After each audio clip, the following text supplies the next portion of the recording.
Locked On Podcast Network presents Locked On Sports Today. It was a bit of a mindless drudge through Thursday night football for the Patriots, but at least we've got some huge contests this weekend. Also, the Pistons are on fire to start the season, and the Texas Longhorns need a win over Georgia to keep their playoff hopes alive. I'm Peter Bukowski, starting your day with the can't-miss stories and biggest debates in sports. You're Locked On Sports Today. Searching all major sports. Found. Let's start with the biggest story. The Patriots took the Jets for a nice walk on Thursday night football, and Locked On Patriots host Nick Cattles was pretty happy with the result. The word of the night is patience, because the Patriots have been patient with TreVeyon Henderson, and it continues to pay off. 5 touchdowns in his last 2 games. Meanwhile, this team just mentally tough. Short week, 11th straight game, waiting on their bye. In week 14, they find a way. It wasn't pretty, this game, really, for most of it, but Drake May continues to ball out. Defense does just enough, and Mike Vrabel has this team absolutely believing in itself. Best start since 2019. Check us out, Locked On Patriots. We go live in just a little while. Locked On Jets host John Butchko, however, was not so pleased. The Jets' loss to the Patriots on Thursday Night Football is a reminder that this team still has a long way to go. Yes, it was fun to see the Jets get on a 2-game winning streak, especially after that dismal 0-7 start, but this is still a really bad football team. And it's a football team that's focused on the future. The trades of Sauce Gardner and Quinnen Williams may help this team in the future, but they clearly were moves that will hurt the team in the short term. And you saw it in this game. The Jets missed Sauce Gardner. The secondary was terrible. The Jets missed Quinnen Williams. The defensive line could not generate a consistent pass rush. And you pair that with an offensive side of the ball that just doesn't have enough playmaking ability. You have a really bad football team. It's back to earth for the New York Jets in a Thursday night loss to the New England Patriots. We have better football to look forward to this weekend. Locked On Eagles host Louis DiBiase sat down with Locked On Lions host Matt Derry to preview Philly versus Detroit coming up on Sunday evening. All right, I'm going to start off with something a little bit weird and strange, but I'm going to throw it out there. The Lions have had a problem this year with first possession on defense touchdowns. They've given up a ton. And if Philly somehow gets some momentum with that crowd, let's say the Lions win the toss, they defer, they kick off, and Philly goes right down the field and scores. Or Lions get the ball first, they have to punt. I want to watch the first possession on defense. And look, the defense has been really good, and Kelvin Shepard's done a nice job. And there's guys stepping up, like I said, and there's been some depth in the secondary. And eventually they're going to get DJ Reed back and Marcus Davenport. Not this week, but eventually. But I think if the Lions allow a right away first quarter touchdown to Philly, that just gets that crowd going, and it gives the Eagles offense some confidence. And, of course, they have not had.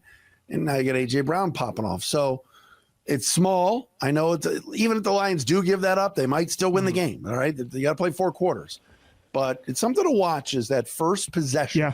If the Lions can get a stop, even if they hold them to 3, it's been strange how the Lions have done this, even in wins where the first possession for the other team, they come right down and score. So keep an eye on that. I don't think that's a weird key, because the Eagles have been – it's strange that their offense has been so inconsistent this year, but unlike years past, they've been a really good first quarter offense. Their first drive, that initial 15-play game script, they've really had a lot of success with that. And I think the Eagles, why that's an important key to victory for Detroit is the Eagles are such a better team on offense when they're playing with a lead, right? Because then they can run the ball, control time of possession. If this team has to play from behind and throw it 30 to 40 times a game, they're not going to win many games that way. They should be able to do that, and A.J. Brown wants it to be that way, but they're better off. They're better built as a team, that, and it sounds obvious, but with the Eagles specifically, they are built to play from ahead. So I think that's a really important one. If the Eagles are going to get a lead early, Matt, like my first key to victory would be get back to playing under center. Like, let's get back to what they were doing against Minnesota and New York.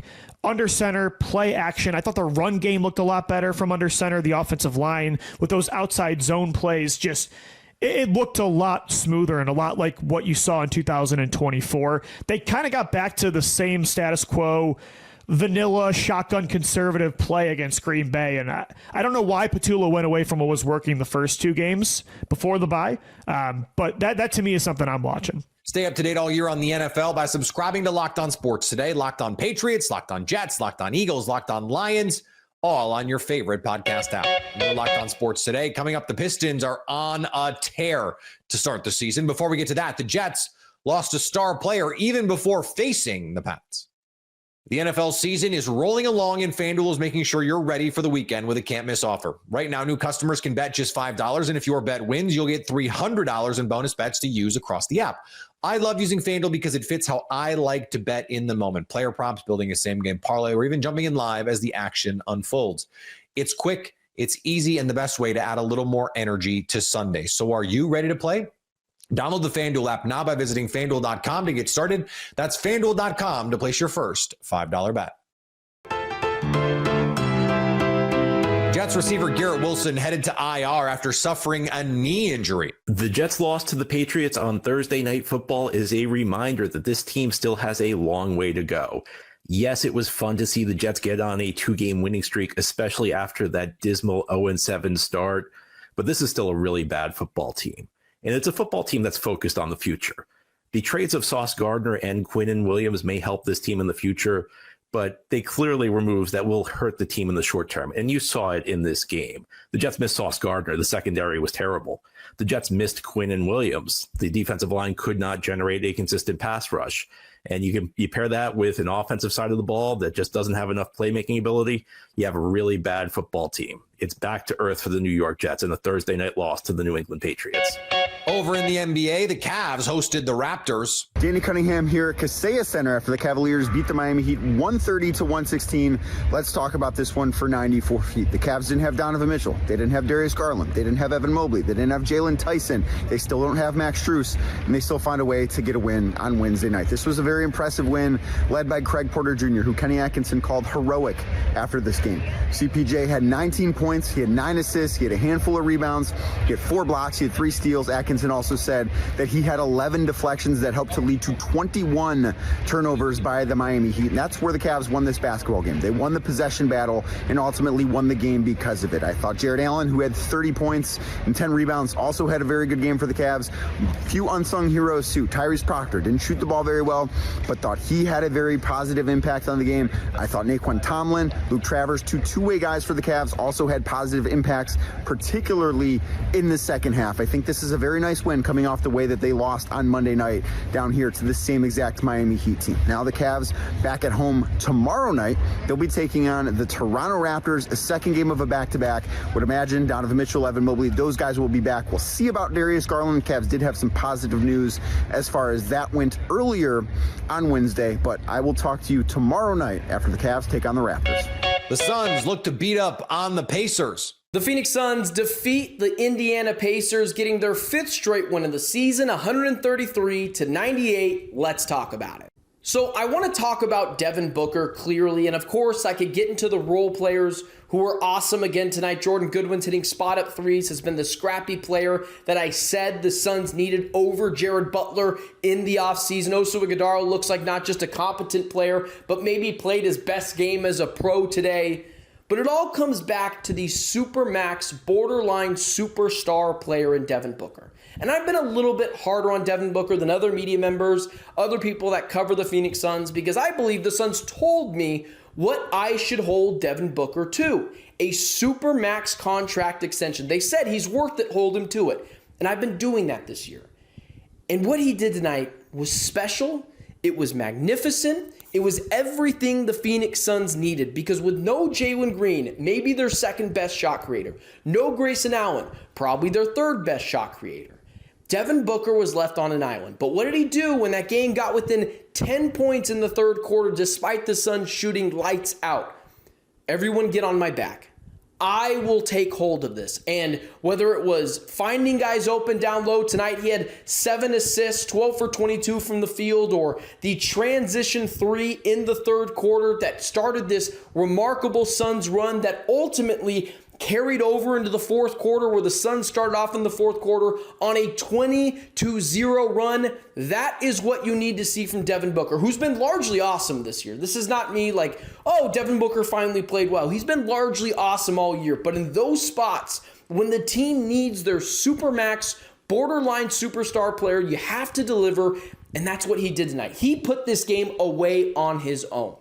And it's really impressive what the Suns are doing, along with Dillon Brooks tonight, who's got like that delusional, I'm just going to beat the bleep out of you mentality regardless who he plays. And he was awesome tonight. Sometimes he just catches fire, and tonight was his night. 12 for 18, 32 points, getting the Pacers consistently off their game and off their spots. That is why you paid Dillon Brooks, who was Devin Booker's running mate tonight. And listen, I know the Suns have been remarkable this year to this point, but get this, they've been up at least 18 plus points in 7 of their last 8 games, and they're 7-0 in those games. They're getting big leads, and they're holding on to them, things in which last year's team would not have done.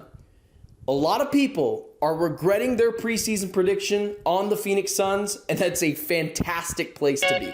And the Hawks look to build on a little momentum against the Jazz. But this was not just a run-of-the-mill win. The Hawks were dominant in this game, basically from beginning to end. There was one minor lull that we'll talk about briefly in this game, but it was basically a woodshed kind of performance. And in the NBA, as I always say, you can't take anything for granted. And even teams that are in bad shape, like the Kings just candidly are right now, that does not assure anything. And the Hawks went out and beat them soundly in this performance. And that is definitely encouraging overall for Atlanta. On the player availability side, Nickeil Alexander-Walker returned in this game. That's positive news for the Hawks. So only Trae Young has been out from among the rotation players for the Hawks. They were back at relatively close to full strength in this game, whereas the Kings were on a back-to-back after playing the Nuggets last night and losing, and playing without 3 of their top 6. They're back.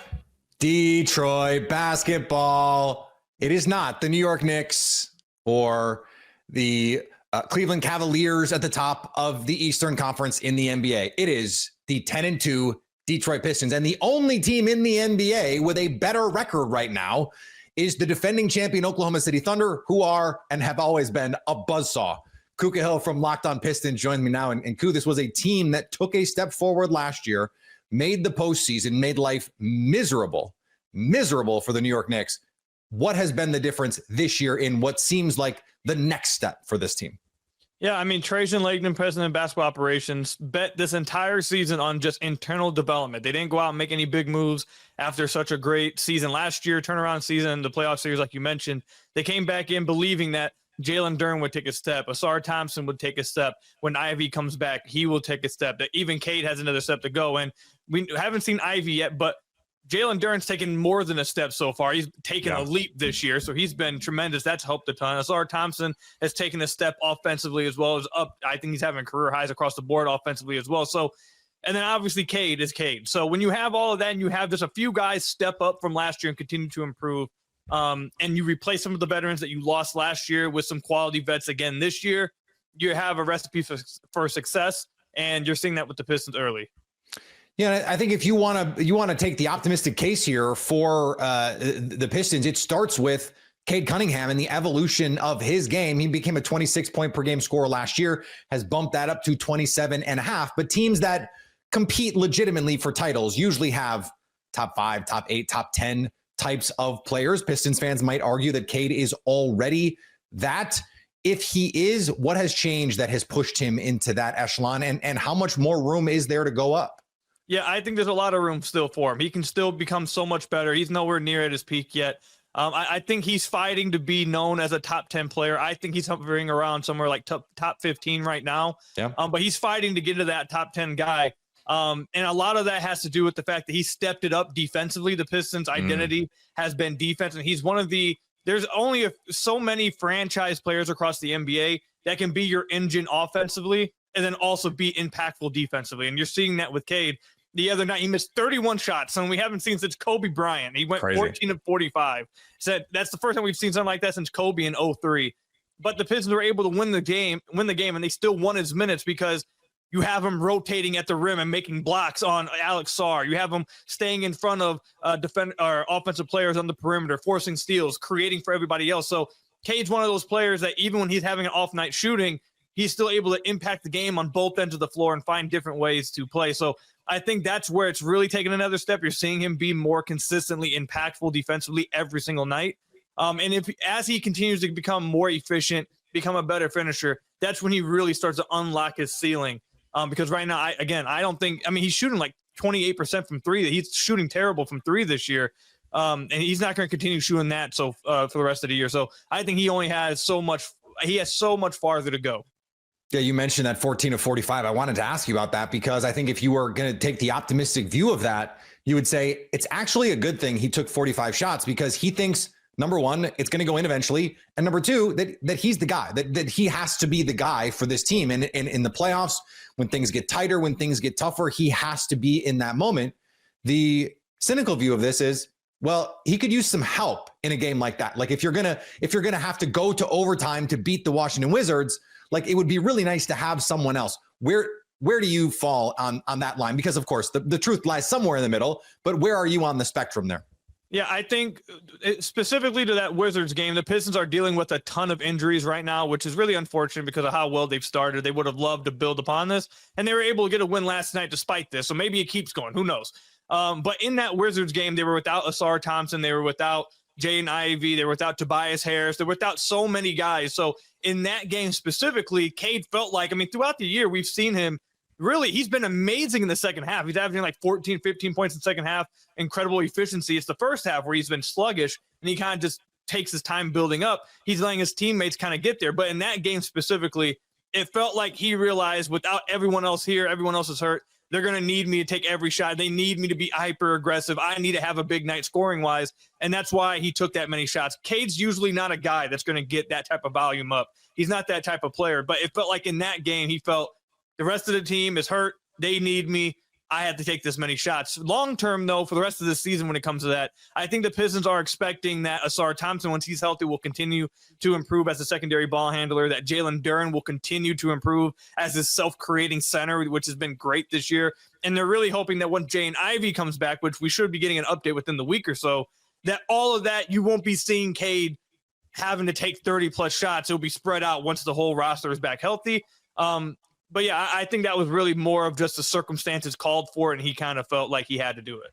Yeah, and it should be said, he did have 46, 12, and 11, so it's not like he didn't put up some numbers in that game. A 40-point triple-double, even if it takes 40 shots, nothing to sneeze at. Koo, appreciate the time.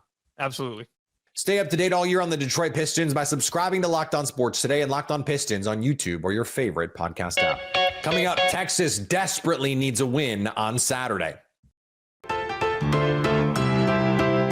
One more loss for Arch Manning and the Texas Longhorns, and their playoff dreams might be out the window. Unfortunately, they have the pleasure of traveling to face Kirby Smart and Georgia on Saturday. Locked On Big 12 host Jake Toll previewed the matchup on Fire TV's college football kickoff show earlier this week. It's our game of the week. Number 10, Texas on the road in Athens at number 5, Georgia. SEC New Blood at SEC Blue Blood. And we are joined today by the host of Locked On Longhorns, Mr. Brad Kellner, and the host of Locked On Bulldogs, Mr. Clint Shamblin. And fellas, I'm going to need your help today because my wife is a Longhorn and my mom is a Bulldog, and I'm trying to keep the peace in the Shade family. So let me ask you first, Brad. Last year, the Fightin' McConaughey's had 2 losses to the Bulldogs, one in that epic SEC championship game. Trying to make that not happen again, how does it come to be? Well, first of all, Isaac, great choice of a wife by you, my friend. Well done there. Yeah, Georgia's really good. Look, Texas obviously got to see that from afar for a number of years, but then last year, making the move to the SEC, the Longhorns got to see it firsthand a couple of different times. Texas got physically manhandled in both games. Georgia had 13 sacks and I believe 25 tackles for a loss combined in those 2 matchups. Texas has to be a lot better on both lines of scrimmage to have a chance against a really good Georgia team. Even though some of Georgia's defensive numbers aren't as good as they have been, even though their sack numbers are a little bit down this year, that's still a bunch of 4 and 5 stars on their defense. That's still a Kirby Smart coach group. They're really, really good. So Texas has to be a lot more buttoned up, and they have to be a lot more physical if they want to pull off an upset in Athens on Saturday night. And Clint, that's where I want to go. It's a revenge-minded, coming off a bye week Texas team. And I want to talk about your offense against their defense in a second. But this is a Georgia defense that I just heard you say on Locked On Bulldogs the other day. Cold, hard facts is better than the Texas defense. Make your case. The last month in particular, if you look at Georgia, the number of freshmen, sophomore, redshirt freshmen on the snap count is insane right now. We've lost a lot of seniors and juniors. The guys that are young pups are coming up in reps. And as the season has gone on, Glenn Schumann has learned pressure people is best. Don't sit back and cushion in zone. And they're getting to the quarterback at a higher success last 2 games, notably, as well as you look at the third down stoppage, red zone stoppage, and defensive success rate, all higher than Texas this last month. Georgia, early on in the season, lost. Not an identity on defense. Recently, the young guys are getting the snaps. Kirby and Glenn are figuring it out. And now this defense is humming along. You had your shot at the king. You didn't take it from Kirby, and now he's got his guys back on defense. Brad, let's flip back to the other side of the ball, where the Texas run D is second in the nation, allowing just 78.7 yards a game. But this Georgia offense, man, is averaging close to 200 rushing yards per game, 24th in the nation. How do the Longhorns go about slowing that down? Yeah, it's a huge matchup within this game, right? And there are a number of huge matchups that are going to determine what happens on Saturday. But the Longhorns have obviously been a really good run defense for the last 3 years. You know, in the 2 matchups against Georgia, not great performances by Texas. They have to be better. Obviously, the Bulldogs went for over 300 against Mississippi State. It feels like they've found something. Nate Frazier, Chauncey Bowens, heck, Gunnar Stockton is really good at running the football as well. So they've got a number of different ways to beat you. But the good news for Texas on the defensive side, they're healthy. You know, Michael Taft, the All-American safety, missed the last couple of games. He's back this Saturday. Jelani McDonald, the other starting safety, he's back after a concussion. Texas has been banged up on defense. They're getting guys back. Obviously, the Longhorns did not play a week ago. So the hope is with the extra rest and with getting some guys back, that can help the Longhorn defense both against the run and against the pass play a little bit better than they have in recent weeks. Clint, along a similar lines, man, Nate Frazier, Chauncey Bowens, they're pacing this thing. Brad mentioned Gunnar Stockton himself, third on this team in rushing. Last week, 181 rushing yards for Mr. Frazier. My question to you is, do we need to ship an allotment of cowbells to Sanford Stadium for Saturday, or what do we need to do here? Well, I think that had a little bit to do with Mississippi State not being stout on defense, and that's taking it very kindly to the other Bulldog brethren. But I think, Texas fan, you should be excited for this front seven. I know everybody's talking about Arch and this offense. The focus should be on the defensive front seven, as it notably has been. However, Georgia is healthy. They run 6 deep on the offensive line. Micah Morris, Bobo, Ernest Green, Monroe Freeling, and 2 freshman cats who are 18 years old, Glover and Juan Gaston, are absolutely mauling people. It's, in my estimation, the best offensive line now in the SEC. Again, we're gelling. And we had 8.4 yards per carry in the third quarter against Mississippi State. The number 1 opponent-adjusted efficient offense in the nation. That's not just SEC. That's in the nation. It is balanced. It's Gunnar Stockton throwing, not turning over the ball, and a rushing attack. Again, the identity, true identity of Georgia is this team the last 4 weeks, last 3 weeks, roughly. But this offense is humming along. And by the way, Bobo is my man for life. He is cooking and deep in his bag. 1 word, 1 sentence. Georgia 5.5-point favorites at home. Brad, what's the score? Yeah, I don't know if I'm supposed to do this. I don't know if I'm even allowed to do this, but I'm going to pick Georgia. I think Texas covers. You said 1 word. That's way more than 1 word. I'm going to say 27-23. Georgia wins a tight one this weekend. Clint, you returning the favor? Unfortunately, look, the statistics tell me if there was anything else in the world other than his last name's Manning, I would say something different, but everything points to Georgia winning. I'm going to go 31-24, but I do think first half is tight. I think it's going to be 10-7, 10-13, something like that in the first half. So tight, and then late it's coming out, and Georgia's going to put a whooping. Clint Shamlin, Brad Kellner, great job by you fellas. Best of luck to both of you over the weekend. Can't wait to see how this plays out. And finally, no more report cards for the NFL. The league filed a grievance arguing the public grades violate the CBA's curtail public criticism clause and undercut the joint every 3 years player care survey. The NFLPA told players it's pushing ahead anyway, calling the card a real lever for better workplaces. It's transparency over control. So for now, the survey will proceed, as well as the fight over who gets to set the terms. If you're catching this episode after hearing your favorite Locked On show, make sure to subscribe to Locked On Sports Today on YouTube or wherever you get your podcasts so you never miss an episode. Also, if you're a new subscriber to Locked On Sports Today, we're here for you with the biggest stories in sports every day. Coming up, we've got 2 big market matchups with the Rams, Seahawks, and the Lions, Eagles to break down. So at least until tomorrow, stay locked on sports today. Locked On Podcast Network presents Locked On Sports Today. For more episodes of Locked On Sports Today, go to our video on demand. Click on sports at the top of your screen. There, you'll find past episodes of Locked On Sports Today, plus other Locked On shows on demand.